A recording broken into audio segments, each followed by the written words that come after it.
தெய்வத்தின் குரல் முதல் பாகம். அத்வைத்தம், அத்வைத்தமும் அணு விஞ்ஞானமும். மனித வாழ்வு உள்ள வரையில் ஆசை உண்டு, துன்பம் உண்டு, பயம் உண்டு, துவேஷம் உண்டு. இவற்றிலிருந்து விடுபடுவதே மோக்ஷம். அத்வைத்த அனுபவத்தால் தான் பாசமும் துன்பமும் பயமும் துவேஷமும் நிவிருத்தியாகி மோக்ஷ ஆனந்தத்தை இங்கேயே அனுபவிக்க முடியும். நமக்கு அந்நியமாக இன்னொரு வஸ்து உள்ள போதுதான் அதனால் துன்பம், அதனிடம் ஆசை அல்லது பயம், அதன் மீது துவேஷம் இவை உண்டாக முடியும். இன்னொன்றே இல்லை, காண்பன எல்லாம் ஒரே பரமாத்மா என்ற அத்வைத்த ஞானம் அனுபவமாக வந்துவிட்டால் அப்புறம் ஆசையும் பயமும் கோபமும் துயரமும் ஏற்பட வழி ஏது? தேளும் பாம்பும் இப்போது நமக்கு துன்பம் தருகின்றன. நாமே தேளாகவும் பாம்பாகவும் இருந்தால் இந்த துன்பம் இராது அல்லவா? எல்லாம் நாமே என்ற உணர்வு வந்துவிட்டால் எப்போதும் ஸ்வபாவமான ஆனந்தம்தான் இருக்கும். அதுதான் மோட்ச நிலை.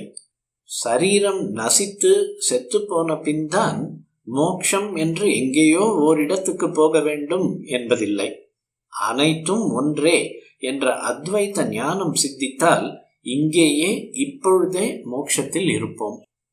அனைத்தும் ஒன்று என்பது எப்படி சரியாகும்? இத்தனை மாறுபாடுள்ள நானாவித வஸ்துக்களை பிரத்யக்ஷமாக பார்க்கிறோமே என்று தோன்றலாம். ஒன்று, நாம் பிரத்யக்ஷமாக காண்பது சத்தியமாக இருக்க வேண்டும், அல்லது வேதாந்தம் சொல்லுவதும் ஞானிகளின் அனுபவமான அத்வைத்தம் சத்தியமாக இருக்க வேண்டும். சத்தியமாக இருப்பது எதுவோ அது மாறாத சாந்தியும் ஆனந்தமும் நிறைவும் தர வேண்டும். நம் பிரத்யக்ஷ வாழ்க்கையில் இந்த சாந்தியும் ஆனந்தமும் நிறைவும் இல்லையே. வேதாந்தம் சொல்கிற அத்வைதத்தில் தானே அவை இருக்கின்றன. அதை அனுபவிக்கும் ஞானிகள்தான் மற்ற ஜனங்களுக்கு உள்ள துன்பமும் சஞ்சலமும் இல்லாமல் எப்போதும் சாந்தியாக, எப்போதும் திருப்தியாக, எப்போதும் ஆனந்தமாக நிறைந்திருக்கிறார்கள். இதிலிருந்தே எல்லாம் ஒன்று என்ற அத்வைத்தமே சத்தியம் என்றாகிறதல்லவா? சொப்பனத்தில் எத்தனையோ வஸ்துக்களை பார்க்கிறோமே, நாம் விழித்து கொண்டவுடன் அவையெல்லாம் என்ன ஆயின? சொப்பனம் கண்ட ஒருத்தன் மட்டும்தானே எஞ்சி நிற்கிறான். அப்படியே இந்த லோகமெல்லாமும் ஒரு சொப்பனம்தான். மாயை நீங்கி ஞான நிலையில் விழித்து கொண்டால் அப்போது ஒரே பரமாத்மா மட்டுமே எஞ்சி நிற்பதை அனுபவிக்க முடியும். காண்கிற உலகம் பலவிதமாக இருந்தாலும் ஒன்றேதான் இத்தனையும் ஆகியிருக்கிறது என்பதை நவீன சயின்ஸ் தெளிவாக ஒப்புக்கொண்டு நிலைநாட்டுகிறது. 50 வருஷங்களுக்கு முன் உலக வஸ்துக்கள் எல்லாம் 72 மூலப்பொருள்களுக்குள், எலிமெண்ட்ஸ், அடங்குவதாக சயின்ஸ் சொல்லி வந்தது. இந்த மூலப்பொருள்கள் ஒன்றுக்கு ஒன்று மாறுபட்டவை என்பதே அன்றைய கருத்து. ஆனால் இப்போது அணு, ஆட்டம் பற்றி அறிவு விருத்தியான பின் இந்த மூலப்பொருள்கள் எல்லாமும் கூட வேறு வேறான பொருள்கள் அல்ல என்றும் ஒரே சக்தி, எனர்ஜி தான் இவை எல்லாமாகவும் ஆகியுள்ளது என்றும் சயின்ஸ் நிபுணர்கள் நிலைநாட்டியிருக்கிறார்கள். பொருள், மேட்டர், சக்தி, எனர்ஜி இவையும் வேறானவை அல்ல என்று நவீன சயின்ஸ் சொல்லுகிறது. ஐன்ஸ்டைன், சர் ஜேம்ஸ் ஜீன்ஸ் போன்ற பிரபல சயின்ஸ் நிபுணர்கள் உபனிஷதமும் சங்கர பகவத்பாதாலும் உபதேசித்த அத்வைத்த சித்தாந்தத்துக்கு மிகவும் நெருங்கி வந்துவிட்டார்கள்.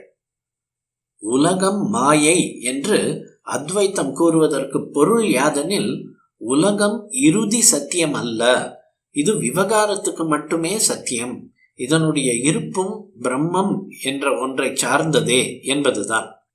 இதையே மேற்சொன்ன சயின்ஸ் நிபுணர்களும் சொல்கிறார்கள். பிரம்மமே பாரமார்த்திக சத்தியம், உலகம் விவகாரிக சத்தியமே என்று அத்வைத்தம் சொல்வதைத்தான் இவர்கள் உலக இயக்கமெல்லாம் இன்னொன்றை சார்ந்தவை, ரிலேட்டிவ் தான், முழு உண்மை, அப்சல்யூட் அல்ல என்கிறார்கள். சக்தியும் பொருளும் ஒன்று என்ற பெரிய உண்மையை கண்ட அணு விஞ்ஞானிகள் அந்த அறிவை கொண்டே அணுகுண்டை கண்டுபிடித்தார்கள் என்பதுதான் துக்கமாக இருக்கிறது. வெளி உலக வஸ்துக்களை குறித்து சயின்ஸால் நிலைநாட்டப்படும் அத்வைத்தம் புத்தி மட்டத்தோடு நின்றதன் அனர்த்தம் இது. சயின்ஸின் அத்வைத்தம் வெறும் அறிவோடும் வெளி உலகத்தோடும் மட்டும் நிற்காமல் வெளி உலகத்துக்கு காரணமான உள் உலக உண்மையையும் ஆராய்ந்து புத்தியோடு நிற்காமல் மக்களின் பாவனையிலும் தோய வேண்டும். ஜீவகுலம் எல்லாம் ஒன்றுதான் என்ற ஞானமும் சயின்ஸ் வழியாக ஏற்பட்டால் அணுகுண்டை தயாரித்த நவீன சயின்ஸே ஆத்மஹானிக்கு பதிலாக மகத்தான ஆத்மக்ஷேமம் செய்ததாகவும் ஏற்படும்.